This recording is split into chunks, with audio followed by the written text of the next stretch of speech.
RP publishing house में आप सभी का स्वागत है। आज हम आप सभी से 2.2 हमारे पर्यावरण की सुरक्षा के बारे में हम चर्चा करेंगे। हम लोग इसके पहले 2.1 पढ़ चुके हैं मॉड्यूल 2 का, और ये 2.2 है।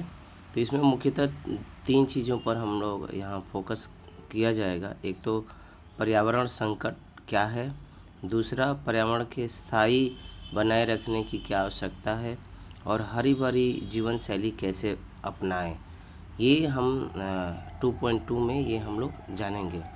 तो अगर हम लोग पर्यावरण संकट की हम लोग बात करें तो एक तो जैसा कि आप लोग देख रहे हैं, जल प्रदूषण, वायु प्रदूषण, भूमि प्रदूषण, ये मुख्यतः 3 ऐसे प्रदूषण हैं जिनके वजह से हम लोग चारों तरफ से घिरे हुए हैं, और इन प्रदूषणों की वजह से हमारे जीवन में बहुत सारे ऐसी कठिनाइयाँ, बीमारियाँ आ रही हैं, जिसके वजह से हमारे जीवन पर उसका एक निगेटिव इम्पैक्ट भी पड़ रहा है।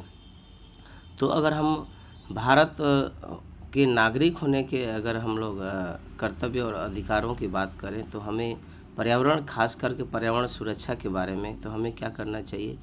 जैसा कि आप सब आसपास देखते हैं कि काफ़ी गंदगी फैली होती है। वो गंदगी हम और आपके द्वारा ही फैलाई गई होती है। तो कहीं ना कहीं ये हमको ध्यान में रखना है कि जो भी हमारे घर में कचरे हो रहे हैं या हमारे घर में इस तरीके के जो कूड़े हैं, उनको हम सही रूप से एकत्रित करें और सही स्थान पर उसे इकट्ठा करके हम जो उचित स्थान है उसके वहाँ पर हम लोग पहुँचाएँ, जिससे कि आसपास की गंदगी न हो। ऐसा नहीं कि हम कहीं भी जो कूड़े और कचरे को हम क्या करें, फेंक दें।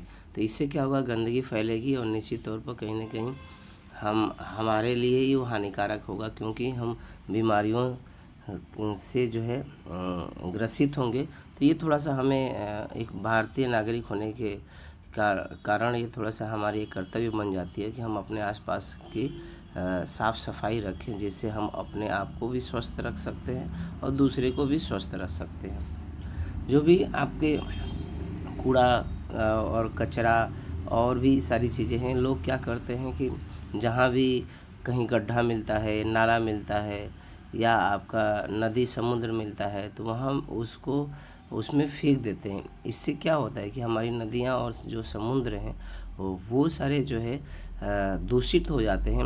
और आपने देखा होगा कि जो भी कचरे हैं वो कहीं न कहीं नदी के जो तटस्थ स्थल है या किनारा है वहाँ पर आके एकत्रित हो जाता है, और हमें और आपको नदी और समुद्र से जो पानी है वो दूषित रूप में हमें प्राप्त होता है, और कहीं न कहीं हम बीमारियों का जो है हमारे ऊपर एक प्रभाव पड़ता है। तो ये थोड़ा सा हमें ध्यान में रखना होगा।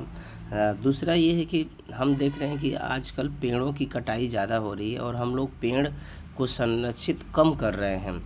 एक समय था कि लोग जो है बगीचे, बागवानी, इस तरीके के कंसेप्ट को लेकर चलते थे और अपने हर जन्म दिवस पर पेड़ लगाते थे या उनके द्वारा कोई बाग लगाया जाता था। और एक समय के बाद जो है, अभी भी आप देख रहे होंगे कि आपके घर परिवार में जो आपके दादा और भी पूर्वज लोग होंगे, वो निश्चित तौर पर उनको बागवानी और बगीचे पसंद होंगे और उनके द्वारा लगाया गया होगा, जो आज आपको उन पेड़ों के द्वारा फल और फूल आपको प्राप्त हो रहे होंगे।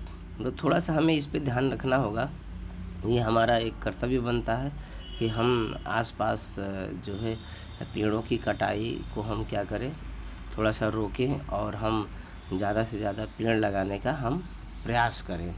तो अगर हम इस तरीके की चीज़ों को हम प्रयोग करेंगे तो निश्चित तौर पर जो आपका प्रदूषण है, चाहे आपका जल प्रदूषण हो या वायु प्रदूषण हो या भूमि प्रदूषण हो, ये कहीं न कहीं कम होगा।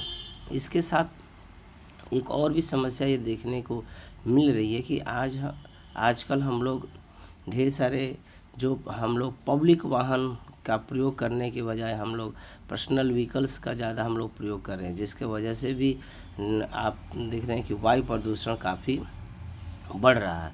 जो है काफ़ी, और हम लोग देख रहे हैं अगर दिल्ली उल्ली के एरिया की हम लोग बात करें तो आप देखिए वहाँ पे वायु प्रदूषण का क्या स्थिति है। सरकार के द्वारा काफ़ी जो है प्रयास किया जा रहा है कि फिर भी जो वायु प्रदूषण को हम लोग कम करने में असफल हो रहे हैं। और इस वायु प्रदूषण से सिर्फ हमारे जीवन पर प्रभाव नहीं पड़ता है, जो पेड़ पौधे हैं, जानवर हैं और भी अन्य जो मनुष्य हैं, उन मनुष्यों पर भी इसका गहरा प्रभाव पड़ता है, क्योंकि उसमें विषैली गैसें होती हैं, विषैले धुआं निकलते हैं, विषैले केमिकल्स होते हैं, जिसके वजह से हमारे स्वास्थ्य पर उसका बहुत ही गहरा इम्पैक्ट पड़ता है। तो ये थोड़ा सा हम सभी को ध्यान में रखना होगा। कुछ पर्यावरण की समस्याएं हैं, जैसे भूमि प्रदूषण। तो भूमि प्रदूषण की हम लोग बात करें तो इसमें पृथ्वी को दूषित करने के लिए सूखे गीले कचरे तथा केमिकल कचरे की आप देख रहे हो कि हम लोग एक टीला बना देते हैं, ठीक है, वहाँ फेंकते, और दिल्ली में आप देखेंगे तो कचरे का एक बहुत बड़ा टीला बन चुका है, और वो उस सरकार के लिए भी और वहाँ के लोगों के लिए भी बहुत बड़ा वो एक हार्मफुल है। तो ये थोड़ा सा हमें ध्यान में रखना है कि हम कचरे के अगर टीले बनाएंगे, इस तरीके के हम भूमि पर कचरे फेंकेंगे तो कहीं ना कहीं जो हमारा भूमि है वो भी प्रदूषित होगा। वायु अगर हम प्रदूषण की बात करें तो आप देख रहे हैं कि गाड़ियाँ, कारखाने से द्वारा जो धुआं निकलती है वो कहीं ना कहीं इतनी ज़्यादा प्रदूषित होती है कि हमें श्वास लेने में काफ़ी कठिनाइयाँ होती हैं। तो हमें थोड़ा सा इस सब चीज़ों को ध्यान में रखना है कि हम कहीं भी जो कचरे को न जलाएं। हम जो है साथ ही पर्सनल व्हीकल के प्रयोग के बजाय हम लोग पब्लिक व्हीकल्स का ज़्यादा प्रयोग करें, जिससे कि वायु प्रदूषण कम हो।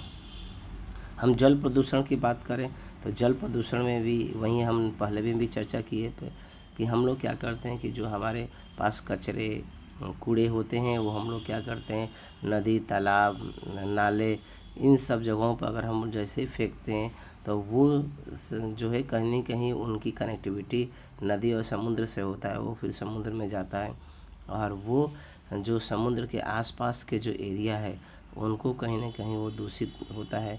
जो आसपास के जानवर हैं, लोग हैं जो नदी और समुद्र का प्रयोग करते हैं, उनको कहीं ना कहीं बीमारियों का सामना करना पड़ता है। थोड़ा सा हमें इन सब चीज़ों पर ध्यान में रखना होगा, तभी हम पर्यावरण को सुरक्षित कर पाएंगे। और आपने देखा होगा कोरोना की जो बीमारी फैली उसमें मुख्यतः ज़्यादातर वायु प्रदूषण ही देखा गया, क्योंकि ऑक्सीजन का लेवल उसमें बहुत लोगों को ऑक्सीजन की कमी होने के कारण जो है मृत्यु हो जा रही थी।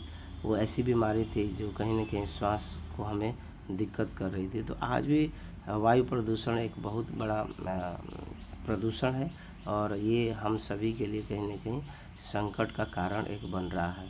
तो थोड़ा सा ही हमें इस पे ध्यान में देना चाहिए। दूसरे कि हम जंगलों की कटाई बहुत ज़्यादा कर रहे हैं।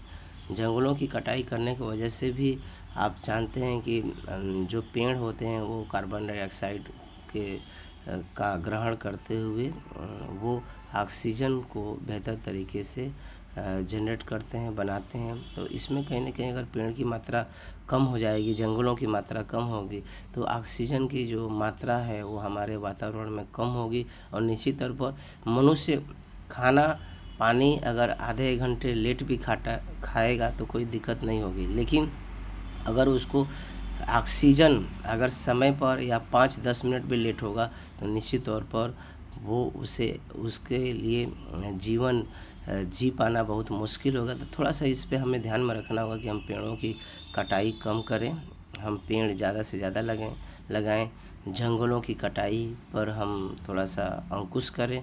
तो ये सारी चीज़ें हमें देखना होगा। साथ ही मिट्टी का कटाव ये भी एक कारण है, जिसके वजह से जो है आपका वायु प्रदूषण, जल प्रदूषण या मिट्टी प्रदूषण या प्रदूषण का एक कारण होता है। आप देखते होंगे कि मिट्टी कटाई होने के बाद जो पानी का जमा हो जाता है, वहाँ पर पानी का जमा होने के बाद जब पानी का बहाव नहीं होता है तो उसमें उसकी जो स्मेलिंग या उसमें कूड़े जाके सड़ने लगते हैं। तो ढेर सारे ऐसी चीज़ें हैं जिसके वजह से भी कहीं न कहीं आपका जो प्रदूषण है वो प्रदूषण को कहीं न कहीं असुरक्षित करता है। तो ये थोड़ा-सा हमें को ध्यान में रखना चाहिए। अब हम पर्यावरण सुरक्षा की अगर हम बात करें तो इसके बारे में कुछ हमें जानना ज़रूरी है। तो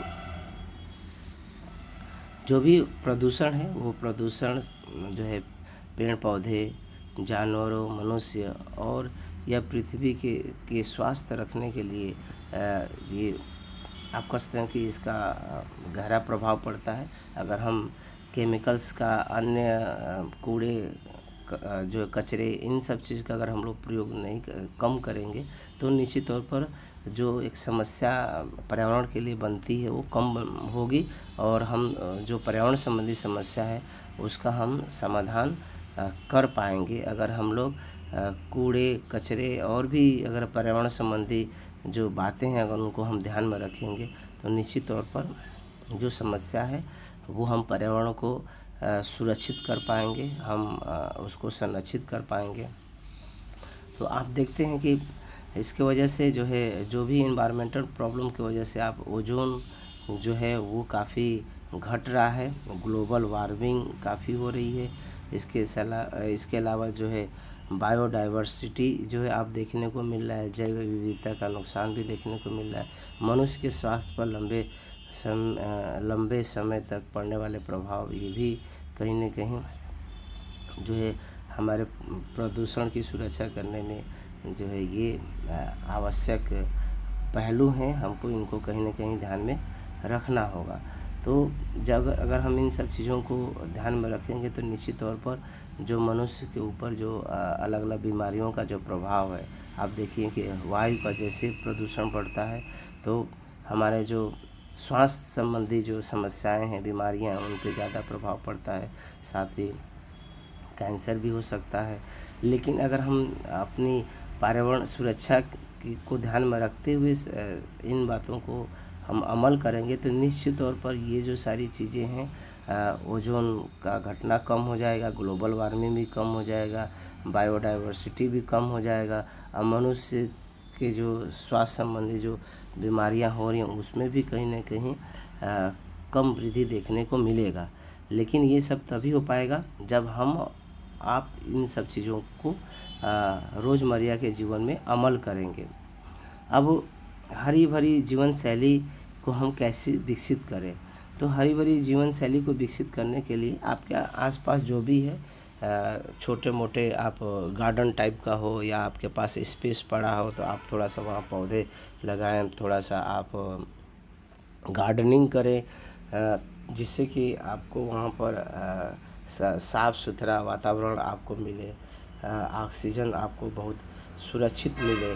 तो ये थोड़ा सा और आपको आसपास में गंदगी दिख रही है, कुछ लोग ऐसे भी होते हैं जो पर्यावरण सुरक्षा पे ज़्यादा ध्यान नहीं देते हैं, काफ़ी कूड़े कचरे और मलबा इस तरीके की चीज़ों को फैलाते हैं। तो आप उनमें थोड़े से अवेयरनेस डेवलप करें, उनको बताएं कि ये आपके लिए भी और असुरक्षा का कारण हो सकता है और हमारे लिए भी हो सकता है। तो आप कृपया इस तरीके के कूड़े का जो कचरे हैं यहाँ पर आप ओपन स्पेस में उसको न रखें। आज के टाइम में आप देख रहे होंगे हर जगह जो नगर पालिका बन गई है या गांव के भी परिप्रेक्ष्य में कूड़े को रखने का एक निश्चित स्थान सुनिश्चित कर दिया गया है, या कूड़े ले जाने के लिए जो गाड़ियाँ भी आती हैं तो आप उन गाड़ियों का प्रयोग करें। कहीं भी आप कूड़े कचरे न फेंकें, आप गंदगी कम से कम जो फैलाएं। तो अगर इस तरीके की सारी चीज़ों को अगर आप ध्यान में रखेंगे तो निश्चित तौर पर आपका जो जीवन है वो काफ़ी हरा भरा होगा, खुशहाल जीवन आप जिएंगे, बीमारियों से दूर रहेंगे और अपने आप को अच्छा महसूस करेंगे। लेकिन जब आप ये सारी चीज़ें करेंगे तभी, क्योंकि हम में और आप में इस तरीके की चीज़ों की जो है कमियां देखने को मिल रही है। और आप देख रहे हैं कि बहुत सारे जो आप हाई स्कूल या इंटर ग्रेजुएशन कर रहे हैं बच्चे, उनके पेपर्स में पर्यावरण के बारे में एक कंपल्सरी तरीके से पेपर शामिल कर दिया गया है कि आपको इसके बारे में पढ़ना है। भले ही इसका स्कोर आपके पेपर्स के साथ नहीं जुड़ेगा, लेकिन इसलिए ये किया गया कि एक हमारे पूरे विश्व के लिए एक बहुत बड़ा चुनौती है कि हम पर्यावरण के बारे में सोच नहीं रहे हैं। और ये आने वाले समय पर अगर हम और आप इसको नहीं सोचेंगे तो आने वाले समय में ये जितने भी संसाधन जो डेवलप किए जा रहे हैं या आधुनिकता आ रही है, ये सब धरे के धरे रह जाएंगे। क्योंकि जब आप स्वस्थ नहीं होंगे, जब आप सुरक्षित नहीं होंगे पर्यावरण के दृष्टिकोण से, तो इन संसाधनों का कोई आपके लिए उचित नहीं होगा, क्योंकि उन संसाधनों का आप प्रयोग नहीं कर पाएंगे। तो इस दृष्टिकोण से भी एक बहुत बड़ी चुनौती है। हम और आप सबको इस बात को ध्यान में रखना चाहिए कि हम पर्यावरण को सुरक्षित रखें। तो निश्चित तौर पे मैं आशा करता हूँ कि आप सभी को ये वीडियो अच्छा लगा होगा।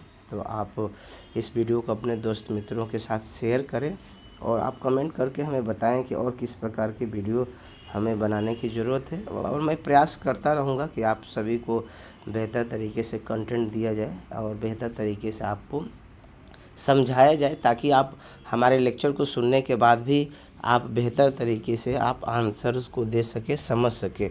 क्योंकि चीज़ें होती हैं कि जब आप व्यवहारिक चीज़ों को जानेंगे, समझेंगे, तो निश्चित तौर पर आपको रटा रटाए ज्ञान की ज़रूरत नहीं पड़ेगी। आपके पास अगर वो कंसेप्ट रहता है तो आप अपने स्तर पे भी उसको कंटेंट का क्रिएट कर सकते हैं। क्योंकि रटा हुआ जो ज्ञान है ना, वो लंबे समय तक के लिए जो है अच्छा नहीं होता है। तो इसलिए आप कंसेप्ट को समझें और समझने के बाद खुद जो है कंटेंट क्रिएट करें, खुद लिखने का प्रयास करें।